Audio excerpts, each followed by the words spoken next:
og hjertelig god weekend. Det er søndag eftermiddag, og her har jeg en lille stund for mig selv og min hund, hvor jeg lige har tunet lidt ind på Mellemøsten situationen. Jeg skal sige, at jeg har ikke set nogen tv-avis eller hørt nogen radioavis, men jeg kan forstå, at der sker noget kritisk dernede for tiden, lige i de her dage, og jeg har egentlig bestemt, at jeg ville sidde og meditere for fred, og bruge søndagen på det. Men så kom jeg til at klippe hæk, og det tog bare nogle timer, og var meget tilfredsstillende. Men jeg tænkte, det ligger jo lidt i baggrunden, eller i baghovedet, at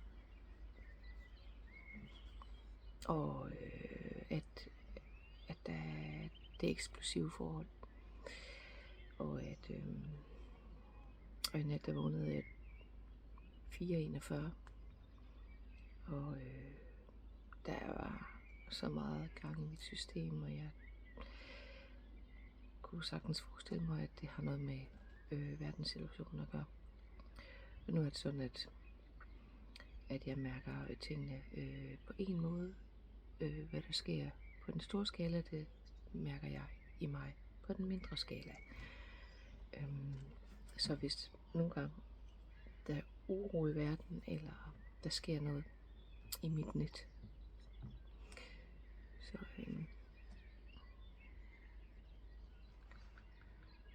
så arbejder jeg med det i mit system. Så jeg tror, min underbevidsthed og mit intergalaktiske væsen har nogle evner til at hele på noget derude. Så jeg har taget min Golden Healer med. Den er ret grand og tung og meget smuk og kan hele alt. Så den er med sammen med min hund altid. Og så har jeg 2 hjælpere med, som hjælper mig med halschakrat og klare tanker. Så den har jeg også med. Så har jeg mit pendul med. Jeg holdt en lille pause med at bruge det, fordi at den ikke altid nem at tune ind på mit højre selv. Men i dag er den vist frisk til at svare rigtigt. Nogle gange svarer den ud fra mit ego, andre gange svarer den ud fra mit højre selv. Og det skal jeg så. Det er også afhængigt af mig. Men jeg har den med i hvert fald. Så har jeg en masse af de her sorte sten med, som er sten fra USA. Som ifølge Apache-folket kan hjælpe dig med at trække sorg ud af hjertet. Og når jeg tænker på Mellemøsten, så tænker jeg på, at de har været i krig altid. Generationer. Så der er noget med sorg også. Og de kender nærmest ikke til fred, som vi gør det. Så dem har jeg nogle stykker af. Og det her, det er en hvid jade, som også skulle have en fantastisk effekt på oprensning. I hvert fald en, som jeg har købt meget bevidst. Den er sådan mælkehvid. Så det, alene det signalerer noget rent. Så er der min grønne drage med drageenergien og den grønne farve, som er hjertets farve, hjertechakrats farve. Emerald green, som er hjertechakrats farve. Og den er også fin og symboliserer noget godt. Jeg kan lige sætte den et sted, hvor det måske kan komme ind i billedet. Anyway, de står her. Og så har jeg altid bjergkrystal med, som også giver klare tanker. Så dem, bjergkrystaller og de her, det er sådan lidt yin-yang, og dem balance har jeg tit med at balancere tingene ud i lys og mørke. Og dem er jeg rigtig glad for. Ja. Så har jeg to kortsæt med, og det ene det er Kai Gray. Det er et relativt nyt kortsæt, der hedder Lysets Portal Aktivering. Og jeg har blandet dem, kortene, og jeg vil fundet et kort frem, og den hedder Jordstjerne Chakra. Jordstjerne Aktivering.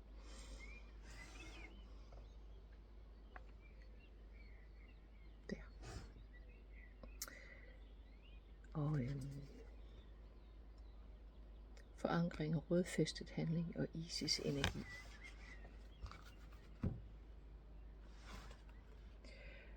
Så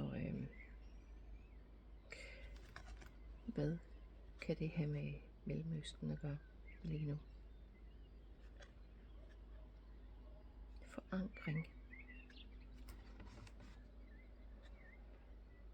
Hvad er det, der skal forankres i jord?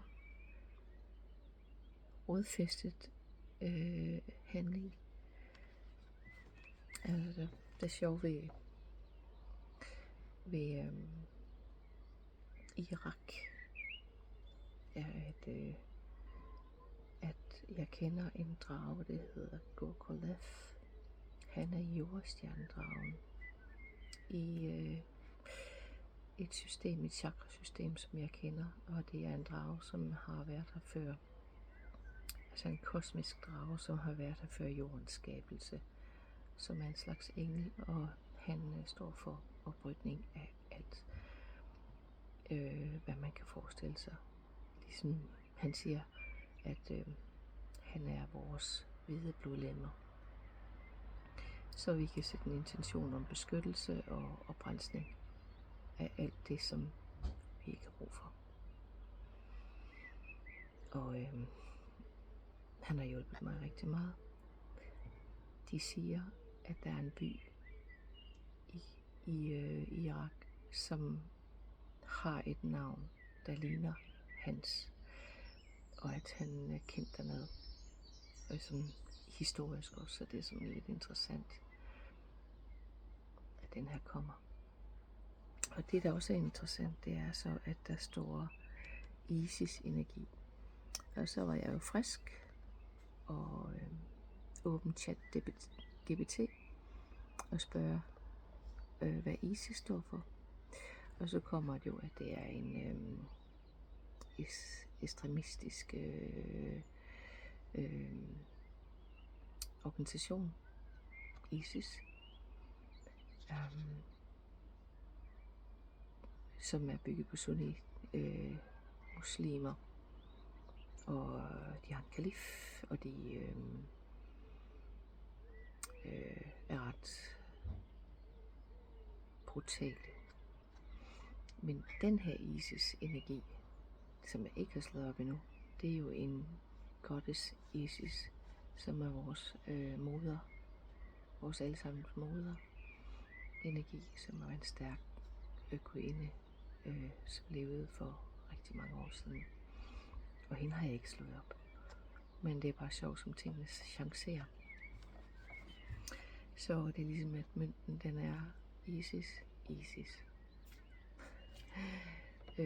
Jordstjerne drage, jordstjerne chakra. Altså sådan, tingene kan flippe. Og alderdre vind på en tallerken. At mønten har 2 sider, skyggesiden og solsiden.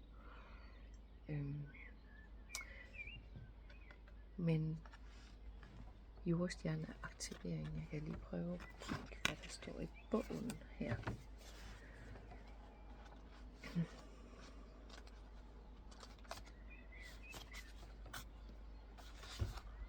Forankring, rodfæstet handling, Isis energi.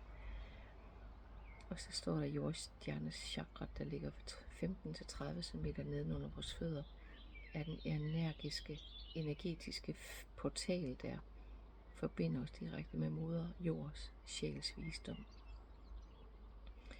Det er vores portal til jordens underverden, et rum af hemmelig magi og mysterier, hvor vi vil finde en masse af de redskaber, gaver og talenter, de ældste brugte til at etablere kontakt med jorden og hendes visdom. Den egyptiske gudinde Isis træder frem på dette kort som vores åndelige vejleder.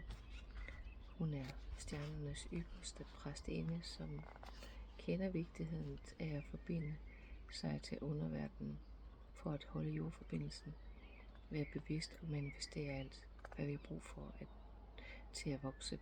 Følge i hendes fodspor ved at forbinde dig til dit jordstjernechakra. Se her nedenunder. Kast anker og grav dybt i dit indre for at finde de dele af din magi, visdom og erfaringer, du har undertrykt både i denne inkarnation og tidligere. Disse redskaber kan være dig til gavn i den næste fase af din rejse. Ja, sådan. Det jeg lige blevet mærke i, det er, at det er noget, som vi har undertrykt, og at vi skal ligesom kaste anker, forankre os dybt i jorden, og lade Isis komme til os med hendes magi, visdom og erfaringer. Det, som man har undertrykt igennem generationer. Og de kan være til gavn til dig i den næste fase af din rejse. Her der er der så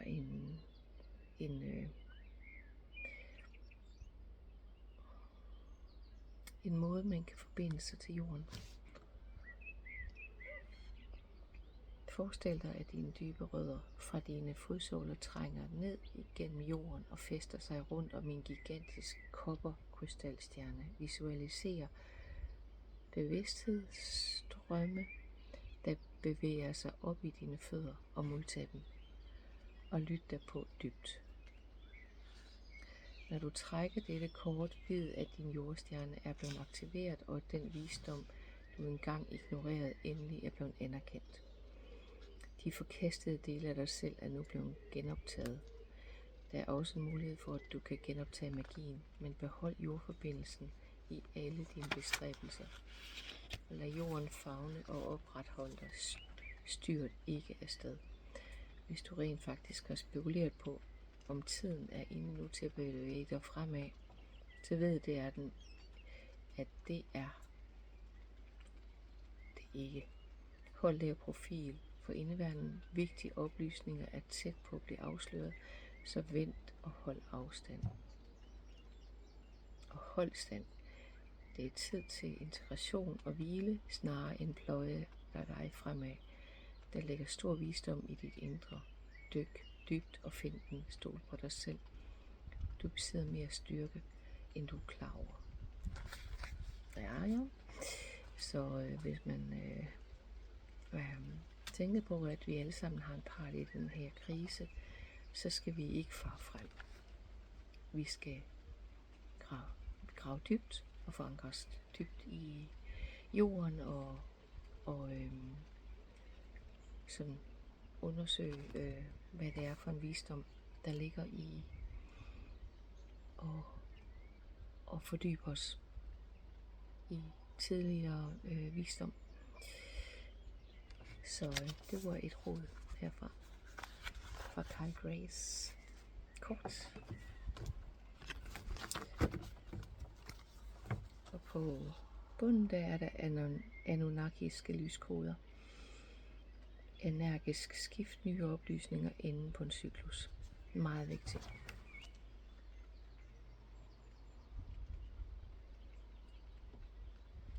Så vi er midt i et skifte, som vi skal lytte til. Og vi har så meget fart på i forvejen, så vi skal stoppe op og... Altså kunsten er at stoppe op, bremse op og så lige lytte til hvad der sker.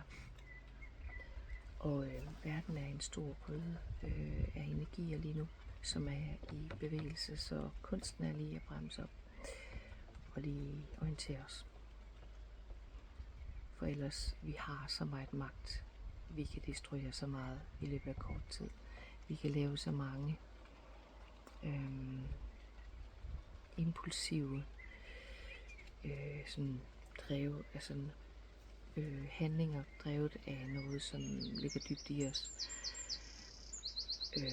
som er et afsæt, vi måske skulle ommøblere lidt, fordi at vi kan ikke bruge alle de gamle mønstre mere. Vi skal tænke os om, ellers så udsletter vi os selv. Jeg har et kortsæt, der hedder A Shaman Oracle, og det er det, jeg lige har gjort. Og der er 40 kort, og det er en kendt fyr, der har lavet den, som er baseret på, han hedder Wolfing von Rohr, og han laver meget arbejde og tager afsæt i indiernes traditioner og historie, og elsker shamanisme og de rødder, de har, og den klogskab, der er i alt det, som de har med sig i historien. Og det er Pachotea. Den er også en fed historie, og en jeg skal arbejde med i forhold til sorg, og komme videre ud af en sorg, eller hvad man nu gør for at få det bedre, når man har mistet. Kyle Gray, jeg fornemmer, at han har fundet mange meget inspiration i Lemurien. Her blandt andet Shambhala indvielser, aktivering af stjerneporten, arkturianske lyskoder. Men Lemurien, de har også noget til os, ligesom Egypten har noget til os. Så hver sted sin klogskab. Og jeg trak et kort, og det hedder Circle of Unity.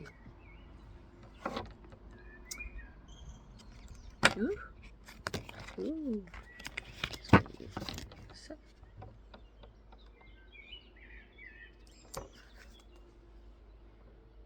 Så det ser ud som om, at man har en mand og en kvinde, som holder om et musikinstrument. Vi har en fælles, og så har manden en også.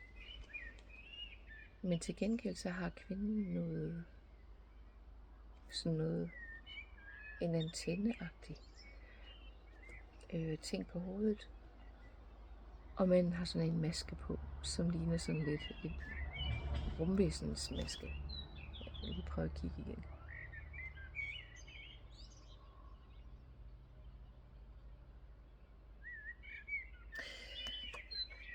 Jeg finder i teksten.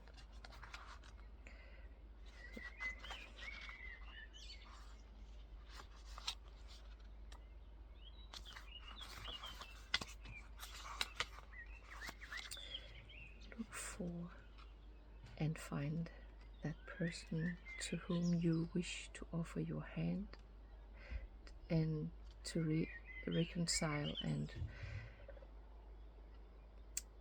the original unity of all life, at least in one small place and instance.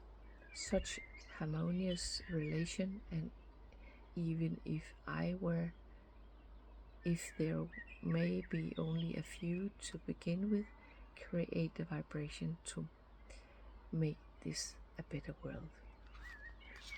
Så man skal simpelthen række sin hånd ud.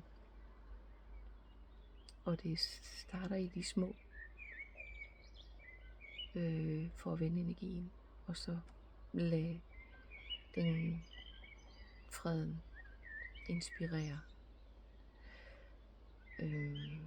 og lade andre. Jeg tænker, at det er der, hvor det er mest meningsløst at bekæmpe hinanden og slå ihjel. Der sker noget. Og jeg har hørt om det her for lang tid siden. Hvordan at verdensfreden starter i Mellemøsten. Og det kan måske virke lidt far out lige nu, fordi at vi er bekymrede og frygter. Men frygt avler frygt. Kærlighed avler kærlighed. Så vi skal bevidst vælge, hvad det er, vi fodrer. Og Cryan, som er en Lee Carroll, en fyr, som kanaliserer Cryan, som er nogle bevidstheder, der har kanaliseret noget ned til os på jorden igennem over 30 år. Han siger, at freden starter i Mellemøsten, verdensfreden, hvor de lægger deres våbner og giver håndtryk og siger, at det er meningsløst at blive ved med at lave en krig og slå hinanden ihjel. Vi vil have fred, vi vil have en familie, vi vil have et liv. Så står der image. The circle is a shape known since the earliest times of mankind. Most often it is taken as a symbol of divinity. This image shows us a female and a male figure who hold a circle between their hands. One may see this as a connection between yin and yang, or as a marriage of heart and soul, also the awareness to be one with the Great Spirit, Father Sky and Mother Earth, may be in tune here. The circle is a symbol inherent in humankind. Blood circulation, cycle of nature, orbit of planets around the sun reminds us of a circle. Så den her snakker også om en cyklus, der ligesom ender, og der kommer en ny til. The circle is always an archetype of wholeness. Og beskeden er, now it's time for a real meeting, not just some superficial and short-lived encounters, but a true meeting of hearts and soul, a meaningful sharing. Recognize which topic or issue would be the instrumental now further harmony and peace within a circle of people you are part of. Og hvis du har fred i dit sind, så afspejler det sig i den ydre verden. Hvis du har krig i dit sind, så afspejler det krig i den ydre verden. Så stil fred i dit indre, og find ud af, hvad der er vigtigst af alt.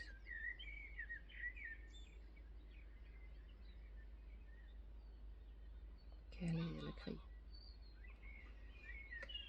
Jeg har de her kort, og bruger dem en gang imellem, og jeg er meget glad for dem, og har været det i mange år siden.